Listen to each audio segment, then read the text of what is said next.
Bienvenidos a la unidad número 5 de nuestra asignatura de filosofía.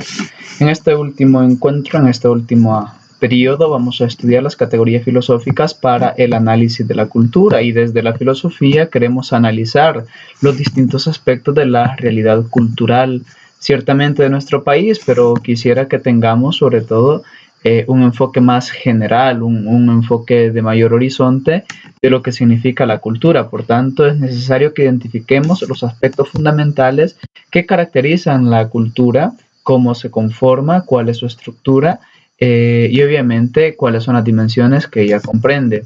Entonces, ante todo hay que hacer una anotación que siempre nacemos y vivimos dentro de una cultura. Después de esto, después de este dato de hecho, es que reflexionamos sobre ella. Así como en política nacemos y vivimos dentro de una polis, dentro de una ciudad, dentro de un sistema político, etcétera, y después hacemos filosofía política. Lo mismo en cuanto a la cultura. Primero nacemos, vivimos dentro de una cultura y después reflexionamos sobre las cosas, le damos identidad, le damos, qué sé yo, le damos nombre a las cosas que hacemos. Entonces, pero el punto de partida es que nosotros ya nacemos al interno de una cosa, de algo que llamamos cultura.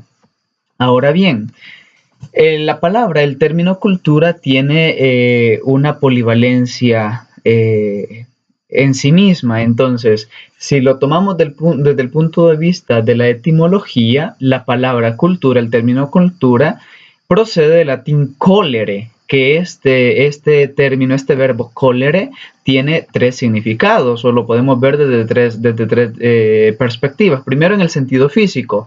Colere, en el sentido físico, significa cultivar la tierra. Entonces, de algún modo, cultura es cultivar. De hecho, ya lo veremos más adelante, sinónimo de decir que una persona es culta es porque se ha cultivado. Está, por tanto, este sentido físico, el sentido de cultivar la tierra. Luego está el sentido ético, o la dimensión o la perspectiva ética, y en ese sentido se habla de cultura en cuanto a cultivarse a sí mismo para realizar un ideal de persona. Entonces, cuando una persona es culta, una persona es buena, decimos, es una persona culta. Entonces, es el ideal ético o la perspectiva ética del término cultura.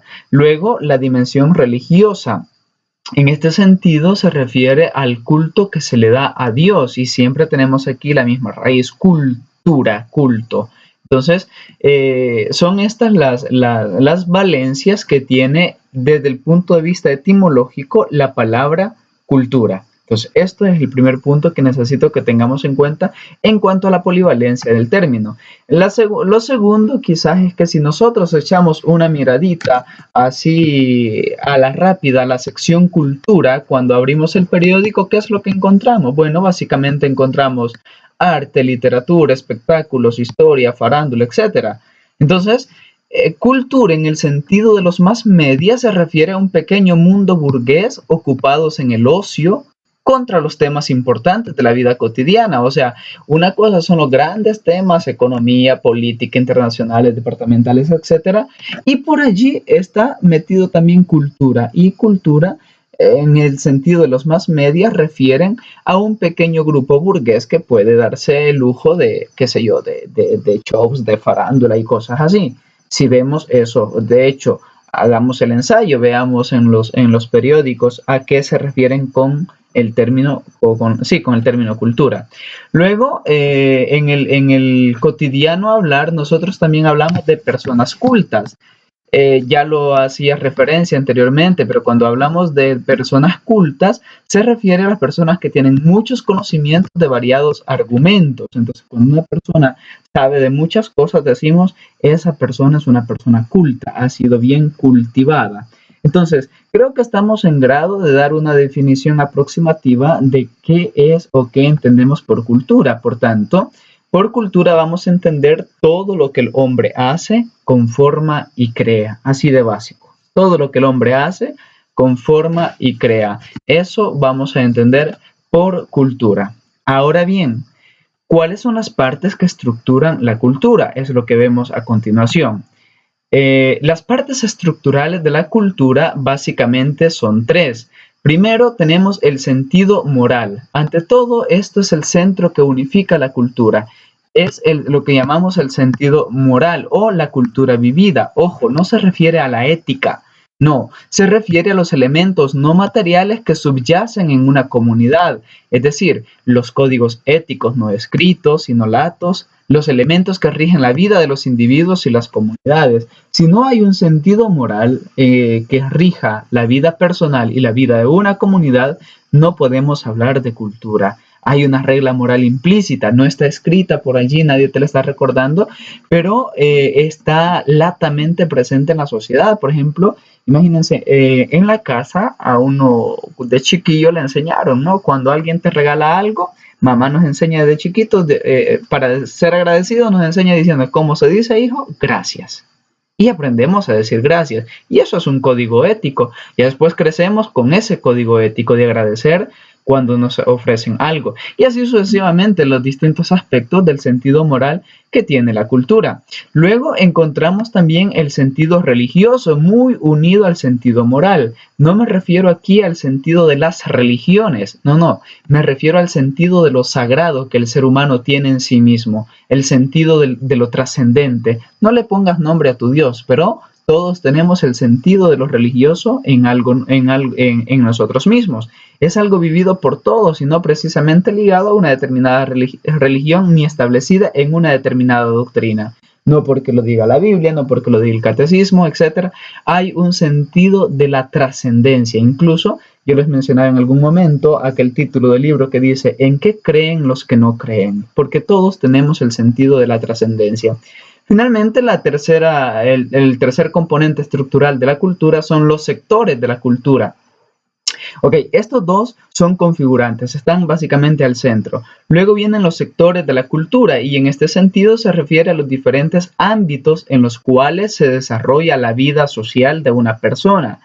Básicamente nosotros cuando hablamos de cultura nos referimos casi siempre a estos y no a estos. Ojo, no. Estos son solo sectores de la cultura, pero en el centro está el sentido moral y el religioso.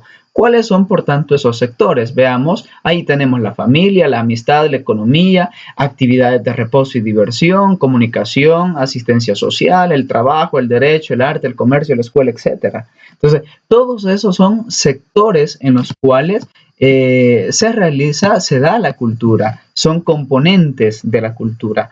Ahora bien, hay algunos de estos sectores que son más presentes en una cultura, por ejemplo, la familia y la economía son siempre permanentemente presentes en la cultura.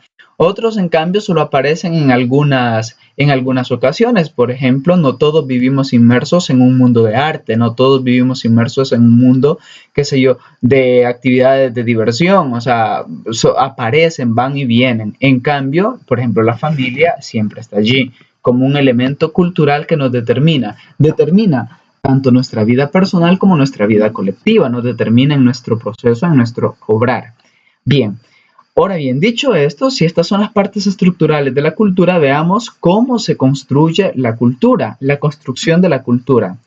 Los distintos sectores culturales son construidos a partir de la triple conjunción de órdenes. Veamos cuáles son los órdenes que concurren en la construcción de la cultura.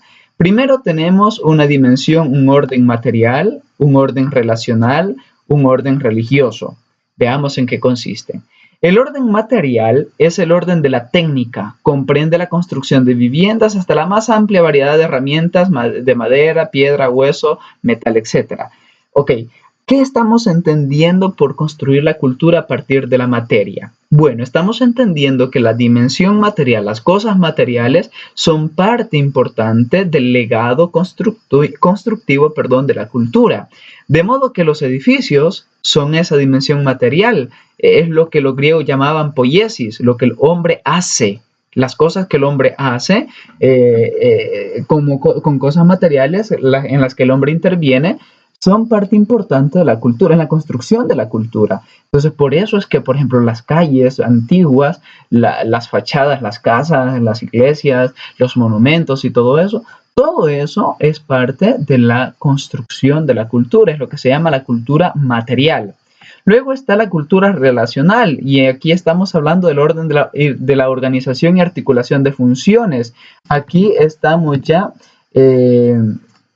en los distintos ambientes donde el ser humano funciona, el derecho, las organizaciones políticas, las costumbres, las reglas morales, incluso, por ejemplo, cómo nos comportamos ante la ritualidad de la vida. Entonces, todas las costumbres, el hecho de que nosotros, por ejemplo, somos románticos de frente a la muerte, es una cuestión cultural. Otros países no viven la muerte como nosotros la vivimos. Perdón, lo que los griegos llamaban la praxis, lo que el ser humano hace. Aquí es el hacer en cuanto a construir, aquí es el hacer en cuanto a obrar, ¿ok? La praxis. La poiesis es hacer en cuanto a construir, la praxis es el hacer en cuanto a la obra, al obrar. ¿Por qué? Porque ella implica costumbres y reglas morales. Y eso establece relaciones con la vida, relaciones con la muerte, relaciones con los demás. Finalmente decíamos el sentido religioso. La construcción de la cultura a partir de la religión se refiere al orden de las palabras y las ideas que comprende la gran variedad de los relatos religiosos, filosóficos y sobre el origen del cosmos, las cosmogonías de los hombres y del propio pueblo. Es lo que los griegos llamaban la teoría. Entonces, aquí ya estamos en todo lo que el pueblo conoce. Por eso decía que por religión no entendemos precisamente cuestiones de iglesias y cosas así. No, es el sentido religioso. Imagínense, nuestros antepasados tenían un profundísimo sentido de lo religioso, un profundo sentido de lo sacro también. Entonces, eso entra aquí. No estamos en la parte relacional en cuanto a costumbres y todo eso, sino en el sentido que el ser humano tiene para comprender las cosas, para comprender el cosmos, para comprender al otro ser humano, para comprender a su propia comunidad. Bien, de este modo, por tanto, se construye la cultura por las cosas materiales que tenemos, por el conjunto de relaciones que establecemos y por las teorías o por nuestras concepciones sobre lo sacro que se van dando a lo largo de la historia. Son los tres elementos fundamentalísimos en la construcción de la cultura. Sin estos tres elementos, difícilmente podemos hablar de cultura. Ojo, estoy hablando desde la perspectiva filosófica. Insisto de que estamos adquiriendo las categorías filosóficas para analizar la cultura. Alguien podrá decir, no, pero ¿y entonces el folclore salvadoreño dónde está? Bueno, pero ¿y entonces, qué sé yo, tal tradición dónde está? Ojo, son expresiones de todo esto. Por ejemplo, son expresiones de la praxis, de nuestras costumbres, de nuestras reglas morales, o son expresiones del cómo comprendemos nosotros el mundo, el hombre y a Dios en última instancia. Ahora bien, dicho cómo se construye la cultura, es necesario entonces que veamos cuáles son las dimensiones y las relaciones de la cultura. Veamos entonces las dimensiones. Son básicamente 4. Entonces, la cultura tiene distintas dimensiones. La primera dimensión expresiva y comunicativa. Y aquí encontramos el lenguaje. Entonces, es la primera dimensión de la cultura. La cultura se transmite, se habla, se comunica. Son acciones expresivas y comunicativas. Es el lenguaje hablado, el simbólico, el gestual. Nosotros, por ejemplo, aquí en El Salvador, a diferencia de otros países, nosotros tenemos acentos menos marcados. Tú hablas con un mexicano del norte y sabes que es mexicano del norte. Hablas con un mexicano yucateco y sabes que es un yucateco. Entonces, nosotros, en cambio, nuestras expresiones, nuestro lenguaje, aún teniendo el lenguaje común castellano, no tenemos tantos acentos así marcados para decir, bueno, cuando dicen este es de San Miguel, pues dicen que sí, que hay un acento más definido, ¿no? Pero no puedes decir, este es de San Salvador, este es de Hilo Vasco, este qué sé yo, no. Bueno, algunos sí dicen que establecen esas distinciones, pero honestamente yo creo que no tenemos esa distinción así más marcada. Y sin embargo, por ejemplo, si la tiene, por ejemplo, San Miguel, es una dimensión expresiva y comunicativa de su cultura y es bueno que lo tengan, no hay ningún problema. Entonces, se refiere, por tanto, esta primera dimensión expresiva y comunicativa al lenguaje, ya sea hablado, escrito, simbólico, gestual. De hecho, de ahí viene la dimensión productiva. Se refiere al trabajo, al hacer cosas, básicamente la materialización del espíritu y la espiritualización de la materia. Explico esto. Cuando nosotros trabajamos, imagínate un carpintero que está haciendo, o mejor dicho, ¿cómo se dice? Un artista que está construyendo su obra. La obra en el artista está en su intelecto, está en su mente, está en su espíritu. Cuando el artista hace su obra, materializa el espíritu. O sea, el espíritu carece de materia en sí mismo. Pero cuando el hombre construye una obra, entonces materializa el espíritu. Luego, la materia en sí misma carece de espíritu, pero cuando el hombre actúa sobre la materia transformándola, dándole una forma, entonces la espiritualiza. Y esta es la dimensión productiva del ser humano. Por eso es que a lo largo de la historia nosotros hemos recogido un montón de elementos, de cosas históricas, prehistóricas, hispánicas, etcétera, que están allí para decirnos cómo vivía, cómo trabajaba el hombre antiguo, el hombre que habitó nuestras tierras antes que nosotros, antes de la invasión española, por ejemplo. Entonces, está la dimensión productiva. Luego viene la dimensión simbólica. Básicamente aquí hablamos del arte, cuando las realidades visibles nos remiten a otras realidades invisibles. Por ejemplo, la cuestión de la creación de las deidades, las danzas mismas, los cantos, las danzas, que son una expresión de la relación con la divinidad, básicamente. Entonces, hay un sentido de la trascendencia en la dimensión simbólica. El signo, quiero explicar así en breve una cuestión ¿cómo se dice? De semiosis, perdón, ¿o cómo se llama? Sí, el signo y el símbolo son realidades visibles que nos remiten a una realidad invisible. Por ejemplo, si tú ves humo a lo lejos, no dices ahí está lloviendo, dices ahí hay fuego. Entonces, son símbolos. Y los símbolos pueden ser naturales o pueden ser convencionales. Un símbolo natural, por ejemplo, es el fuego, el humo. Ves humo, de inmediato te lleva al fuego. Un símbolo convencional, por ejemplo, es el U-turn, el giro en U que encontramos en la calle. ¿Quién dijo de que esa U significa que ahí puedes girar? Es una convención humana. Entonces está la convencionalidad. Y por eso se llaman cuestiones simbólicas. La cultura está hecha de muchos signos y símbolos. Finalmente, la dimensión histórica se refiere a la historia en cuanto a palabras y gestos. Verba gestaque, dice allí en latín.